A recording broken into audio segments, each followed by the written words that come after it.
Olá, senhores, tudo bem? Hoje vamos falar de pós-modernismo, poesia. Com o fim da Segunda Guerra, em 1945, a arte literária brasileira retorna a valores simbolistas e parnasianos.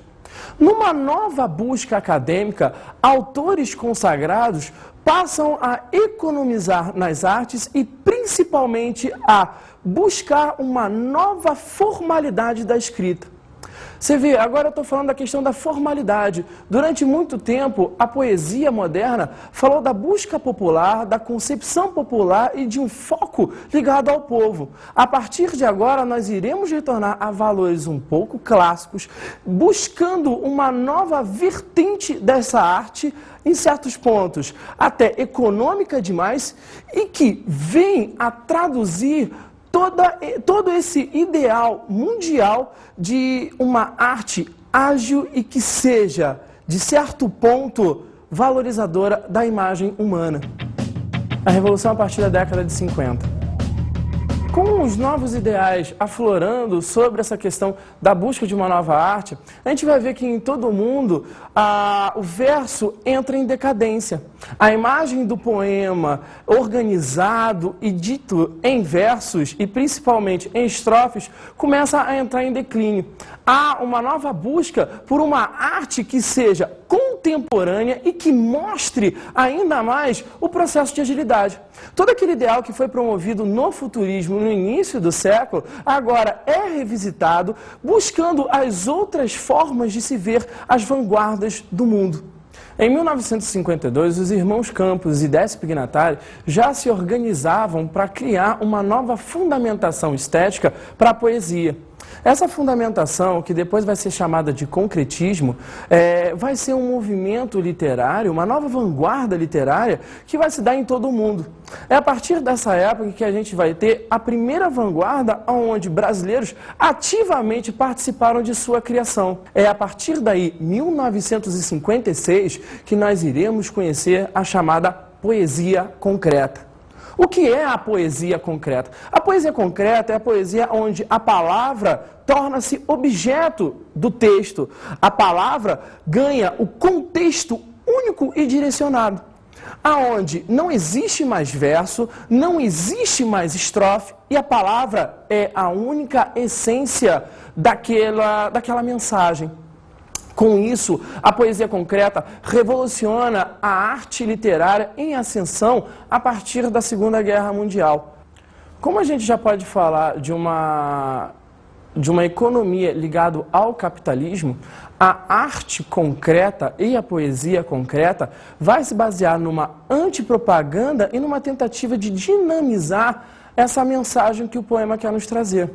Com isso, a gente vai perceber que a arte concreta e a poesia concreta vai ter como foco essa antipropaganda, esse anticapitalismo, essa crítica aos costumes que vai se ter a partir da década de 50. Na contramão disso, poetas que se renegaram a certos valores concretos vão fundamentar uma nova arte a partir de 1961. Com o ideal de que palavra puxa palavra, a poesia praxis ou poesia praxis, tanto faz, vai fundamentar essa busca de palavra que tem o contexto numa outra palavra. A gente vai ver que há um certo retorno à rima, a rimas internas e a rimas, em certos casos, até pobre. Mas essa rima pobre não tem que ser encarada somente como uma rima pobre, uma rima sem caracterização acadêmica. O que a gente vai ter mesmo a partir daí é uma forma de buscar uma popularização da arte. Claro que essa popularização já está acontecendo há quase meio século. Mas mesmo assim, não podemos desvencilhar da imagem da boa poesia, de uma poesia remodelada, de uma poesia contemporânea, a imagem da população. Com isso, o manifesto didático, que vai ser promovido por Mário Cemi em 1961 e também com a sua promoção em 1964, vai trazer essa popularidade a uma poesia que se diz palavra por palavra. Nessa fundamentação extralinguística, essa forma de extrapolar o senso linguístico, a poesia praxis tem por prática a busca dessa popularidade, desse popular, dessa população e desse povo que precisa de arte. O ato institucional número 5 veio a trazer para a realidade brasileira a ditadura. Para os artistas, a ditadura vai ser uma tentativa de calar, de silenciá-los, como uma forma de mostrar a eles o que eles não devem fazer. É a partir daí que a gente vai ter esse ideal de se calar, de não mostrar mais nada. A poesia concreta. A partir da década de 50, com a revolução nas letras brasileiras, a gente vai ver que as nossas poesias, e principalmente a nossa arte, vai se traduzir numa tentativa de economizar o verso e até mesmo tirá-lo. O verso não vai mais existir, nós não teremos mais a estrofe, nós não teremos mais a poesia tradicional. Todo o espaço do papel vai ser promovido, vai ser preenchido por essa poesia que a gente vai chamar de concretismo. O concretismo, numa forma de relembrar o cubismo, o futurismo e o dadaísmo, tem por necessidade promover uma completude, completar todos os espaços do papel dentro do que antes era chamado de arte extremamente acadêmica. E essa excessividade acadêmica vai ser corroborada com esses versos que são mais econômicos, com esses versos que são baseados na palavra. Vejamos esse exemplo aqui de Décio Pignatari. Beba Coca-Cola. Babe cola. Beba coca. Babe cola caco. Caco cola cloaca. Agora vamos ver como é que esses elementos são organizados de forma proposital. Você vê aqui, ó, beba Coca-Cola, olha como é que há uma separação dos espaços, como se formasse aqui um quadrilátero, tá? Depois, babe Coca, há esse espaço aqui como se quisesse passar somente essa mensagem, não há a Coca, há somente a cola. Depois, beba Coca, que é a variação de Coca-Cola, a gente só fala Coca mesmo. Depois, babe, cola, caco, perceba, olha como é que as sílabas aqui são desconstruídas, tá? Há um quiasma desses elementos. O que é o quiasma? Há essa inversão, esse jogo de X aqui, certo? Esse crossing over dos elementos. Aqui também este caco, tá? Com mensagem daqui, com esse retorno disso, dessa coca, a inversão dessa imagem de coca, aqui nós temos caco. Depois, de novo, caco, que cola, caco, cola, cloaca. A mensagem de cloaca, até mesmo nesse fim de ciclo, tá, nos dá a ideia de que esse fim pode ser ruim, pode ser algo que nos lembre a ideia de cloaca. Dinamismo. Uma outra característica também da poesia concreta é a questão do dinamismo. Se a gente lembrar bem agora do poema de Joselino Grineau, a gente vai ver que vai e vem, e vai e vem, e vai e vem. Olha o quadrilátero se formando aí também nessa imagem. E vai e vem. E o movimento que não se para, é um movimento ininterrupto da poesia e da mensagem. A ideia do dinamismo é exatamente mostrar essa constante, esse excesso de velocidade. Fruto também característica do nosso futurismo no início do século. A gente não pode deixar de fazer um link, uma união entre os elementos que estão acontecendo agora com o que também aconteceu no início do século XX. A literatura moderna, o modernismo, o pós-modernismo e o contemporâneo são consequências de uma forma de raciocínio. E essa forma de raciocínio, para a gente aqui, vai ser importante, pois a arte moderna é uma arte de remodelação. E nós estamos remodelando a todo tempo. E aí, como vocês também podem ver nessa imagem, a gente vai ver uma sequência de fotos da Marilyn Monroe pintada de várias formas. Essa sequência mostra exatamente o excesso do capitalismo. Andy Warhol, um artista norte-americano, é um grande crítico dessa massa capitalista, dessa busca capitalista de comprar, comprar e comprar e comprar e comprar coisas que são consideradas até desnecessárias. Por que nós temos que ser daquela maneira? Por que nós precisamos daquele produto? Por que nós temos que ter aquele elemento? Será que nós precisamos sempre disso? A crítica de Andy Warhol, que também é fruto característico da poesia concreta, se dá por esse anticapitalismo que nós temos que passar. A poesia praxis. Numa tentativa de se desvencilhar dos valores concretos, existia um grupo de poetas que, fugindo da estética concreta, vem a criar uma nova forma de poesia, um pouco mais prática, um pouco menos ágil, fazendo retorno de valores das poesias tradicionais e numa forma de extrapolar o senso da mensagem, chega a recriar o valor da palavra. É aí que a gente vai encontrar a questão da poesia praxis, ou poesia praxis. O Manifesto Didático de 1961, coordenado por Mário Cemi, na verdade, esse manifesto foi publicado em 1962, tem como fundamento mostrar os valores da poesia praxis. Didático exatamente por causa dessa questão da organização dos elementos que vão ser considerados da poesia praxis. A palavra considerada extralinguística é exatamente o termo que consegue passar uma mensagem única. Nós não estamos falando de cacofonia, não estamos falando de barbarismo, nós não estamos falando de defeitos da comunicação.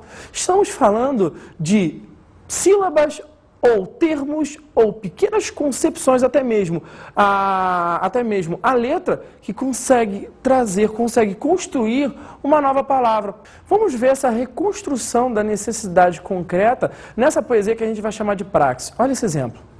Fuma, fuma, tabaque. Bate, que pança.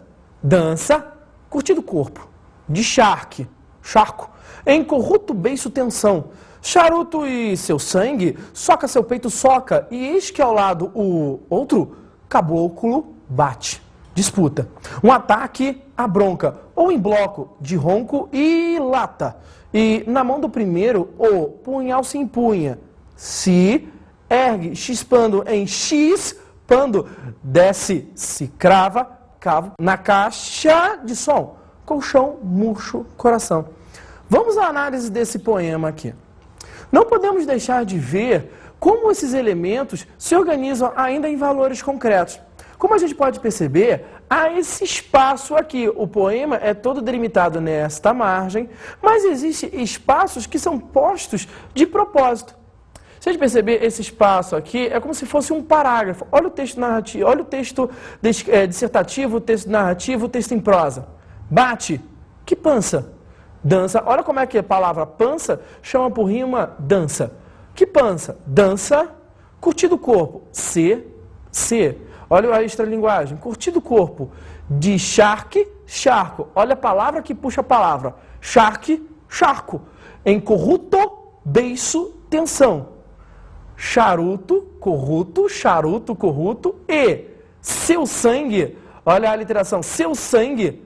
Soca seu peito, soca. Soca seu peito, soca. Olha a batida do coração. Soca seu peito, soca. E eis que ao lado, outro. Caboclo bate, disputa. Olha a briga, olha a batida, olha a disputa mesmo. Um ataque à bronca, ou em bloco. Olha a explicação. De ronco e lata. Bronca com bloco, dá ronco e lata. E na mão do primeiro, olha a ênfase aqui. O punhal se empunha. Punhal se empunha. Olha a repetição. Olha como é que a palavra aqui puxa essa palavra.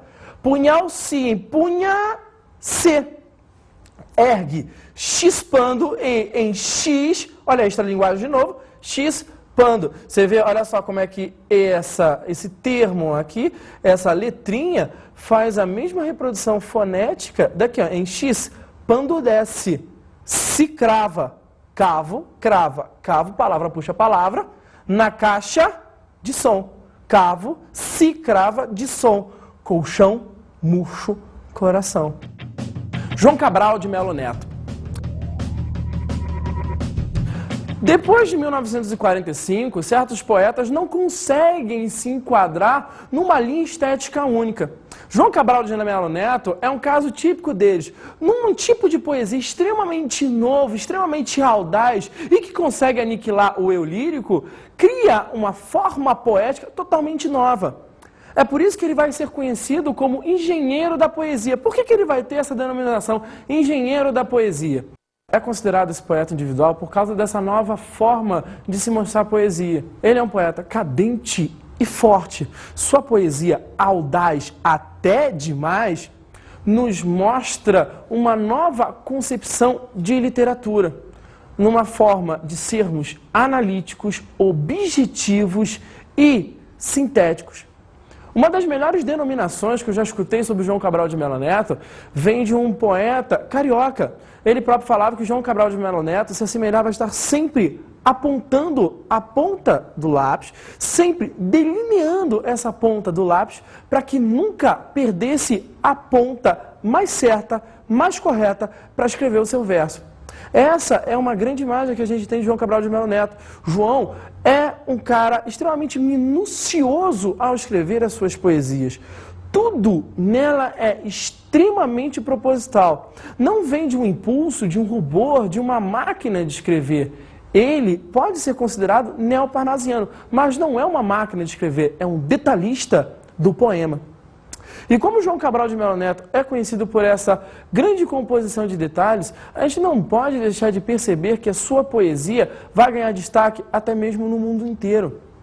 Podemos já falar de uma literatura brasileira cosmopolita, já que nós temos João Cabral de Melo Neto acontecendo nessa vertente, certo? Nessa imagem de uma literatura brasileira para o mundo todo, tá? A poesia concreta também sendo feita por brasileiros e no mundo inteiro, e a poesia praxis, ou poesia praxis, que vai ganhar também ares intercontinentais por causa de toda essa forma de se mostrar um verso, mesmo econômico também. Também vai vir a retratar o sertanejo, o povo de seu Pernambuco, que ainda continua esquecido. Mesmo com toda a promoção de igualdade que a literatura brasileira tem feito ao longo desses quase 50 anos, ainda vemos que o povo sertanejo, o povo ribeirinho, o povo do interior do Brasil, ainda está muito esquecido. João Cabral de Melo Neto, jogando com o surrealismo, vai criar novas imagens e novas concepções sobre esse sertanejo, sobre esse lutador, sobre essa grande máquina de viver.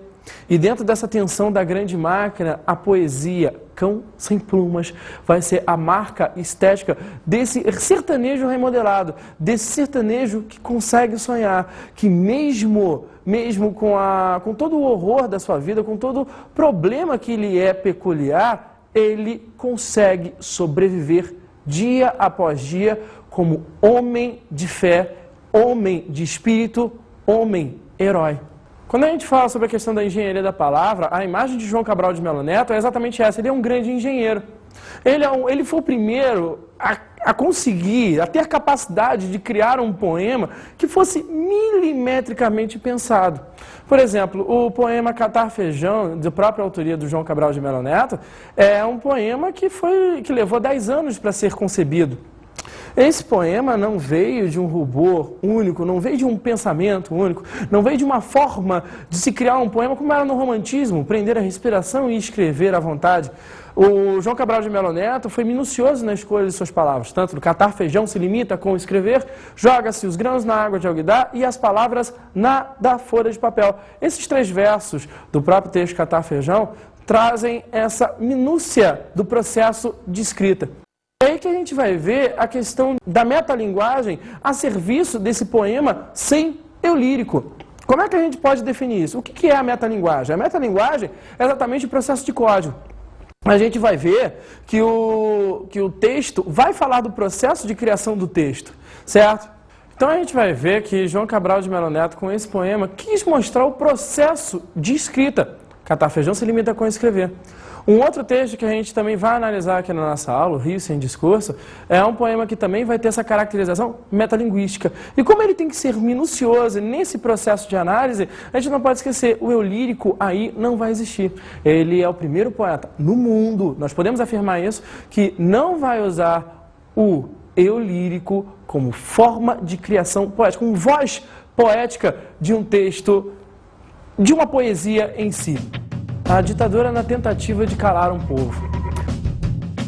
A tropicália é uma forma de concepção musical onde os tropicalistas mixavam a imagem do culto com a imagem do popular. Isso se valia tanto na música, que não podia ser linear, e também na imagem que a gente vai ter do homem que vai estar enfocado nessa música. A gente vai ver que ele pode ser tanto nobre, tanto de alta sociedade como também uma pessoa esquecida, à margem da sociedade. A música tropicalista, ela tem por esse fundamento a forma de mostrar a sua música. É por isso que a gente vai ver muito a mistura de ritmos tribais, tá? Misturado com as guitarras elétricas.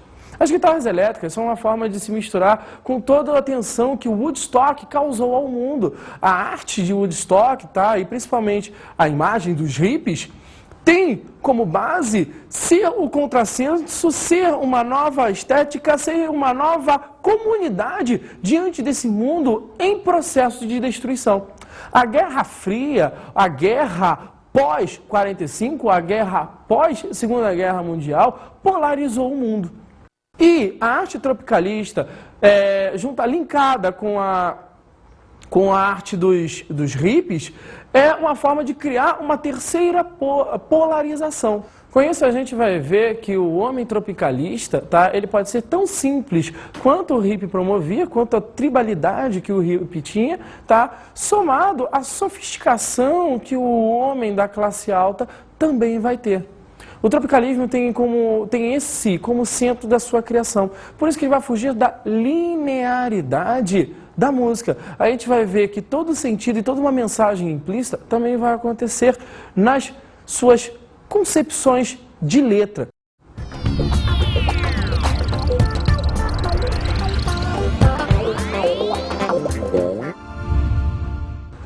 O conselho que eu dou é que vocês possam ler 2 livros o quanto antes. 2 deles do mesmo autor, João Cabral de Melo Neto. O primeiro, Morte e Vida Severina, conhecido também como Alto de Natal Pernambucano. E o segundo, outro livro que eu cheguei a comentar em nossa aula, Cão Sem Plumas. Não deixe de ler esses 2 livros, ele mostra exatamente a nova forma de vermos o sertanejo. Esse homem que é importante para a existência de todo o nosso Brasil. Tchau, até a próxima.